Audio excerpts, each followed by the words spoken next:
Welcome to my channel guys. स्वागत है आप लोगों का मेरे चैनल में। सो गाइस, जैसे कि आपको पता है मार्केट बहुत ज़्यादा वॉलेटाइल चल रहा है एंड रीज़न आप कुछ भी कह सकते हो कि जो इन्फ्लेशन का डेटा है, जापान का जो डेटा आया है जीडीपी का, फार्मर का जो प्रोटेक्शन चल रहा है and more important it won't जो आ रहे हैं, इलेक्शन जो आ रहे हैं, ठीक है, इसका इम्पैक्ट आप कह सकते हो मार्केट के अंदर हमें देखने को मिल रहा है।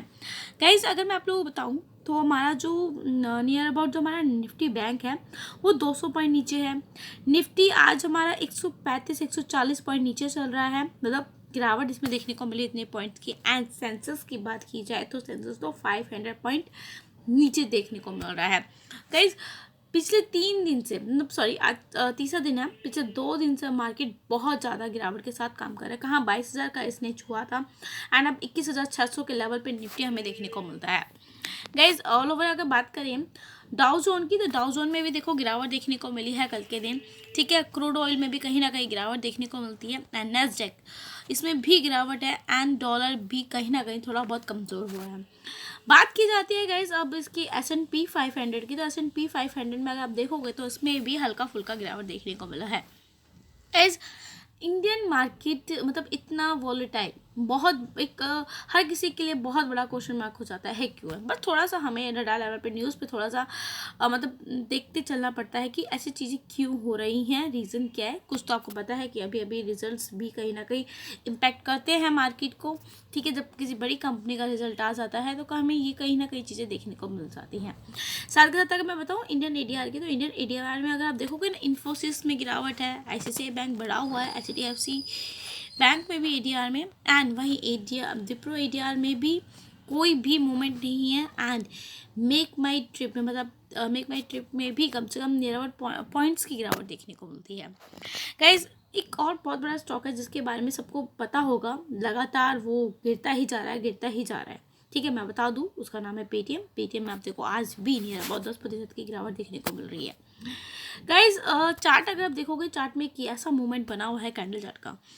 फिलहाल देखिए, केंद्रीय बैंक RBI ने पिछले ही 31 जनवरी को पेटीएम पे कड़ी पाबंदी लगाई थी। पेटीएम के शेयरों को बहुत तगड़ा झटका भी लगा था, जिससे कि इसका असर आपको इसके टारगेट प्राइस पे देखने को मिला। अगर देखा जाए तो अपने टारगेट प्राइस से 20 से लेकर 60% तक अभी तक दूर है। मतलब जब ये RBI की न्यूज़ आई थी तभी 761 पे ट्रेड कर रहा था। मतलब देखते हो ये जो जोन है, ये वाला जो हल्का फिर गैप डाउन ओपनिंग हुई, फिर गैप डाउन ओपनिंग हुई, तभी तो स्टॉक गिरा है ना। एंड गाइस देखिए, नियर अबाउट देखा जाता है पिछले 3 कारोबारी दिन में 42% तक स्टॉक टूट चुका है। केंद्रीय बैंक ने पेटीएम मतलब RBI ने पेटीएम पेमेंट्स बिजनेस के खिलाफ जो कड़ी कार्रवाई की है उसका लैंडिंग बिजनेस पर सीधे तो कोई असर नहीं होगा, लेकिन देखा जाता है इसका एक मिला जुला रुझान रहेगा। लेकिन कुछ चीज़ें भी सामने आती है कि जब भारी संख्या में ग्राहक इससे मतलब हटेंगे, लोन डिस्ट्रीब्यूशन पर भी असर देखने को मिल सकता है।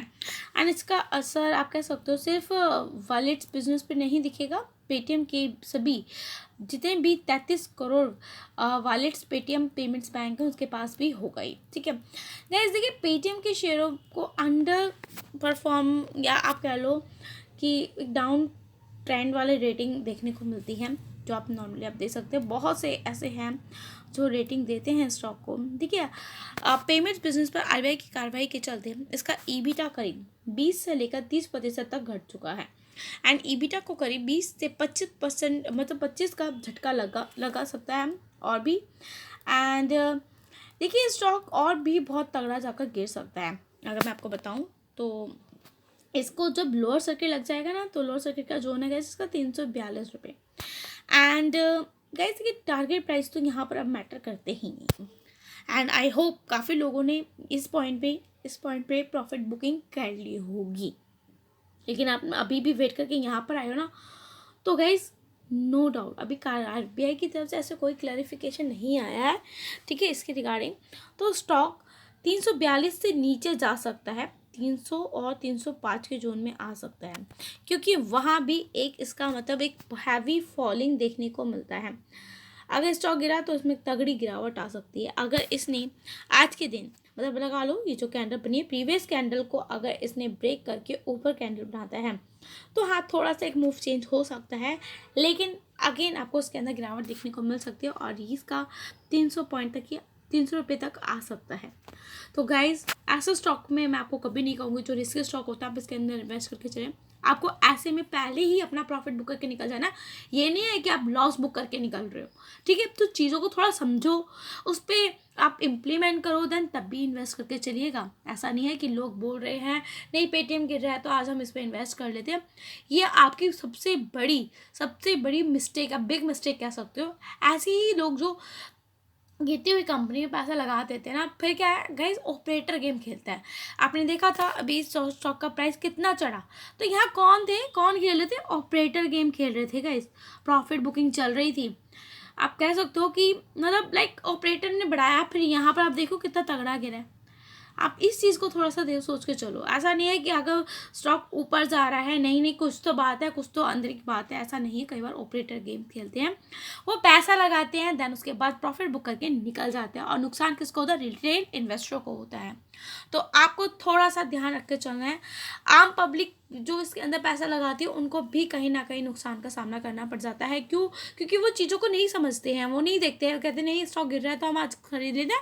अरे भाई ये तो 900 पे था, ये 700 पे था, ये 800 पे था, हम इसको नहीं ले सकते थे, ऐसा नहीं सोचते हैं। जब तक इसके अंदर आपको एक पॉजिटिव, मतलब कह लो पी से पॉजिटिव न्यूज़ ना मिले और बी से बुलिश वेव ना मिले, तो आपको तब तक इसके अंदर इन्वेस्ट करके नहीं चलना है। बाकी गाइस आप सब समझदार हैं, आप खुद से स्टडी करिएगा, चेक करिएगा, देन इन्वेस्ट करके चलिएगा। एंड किसी भी यूट्यूब चैनल को देखते हो तो आप उस पर देख कर अपनी राय मत रखिएगा, खुद से ही चेक करना, अपने फाइनेंशियल एडवाइजर से एडवाइस लेना, तभी इन्वेस्ट करके जाना। बाकी गाइस चैनल को लाइक सब्सक्राइब करना मत भूलिएगा। Goodbye guys, thank you, मिलेंगे नेक्स्ट वीडियो में।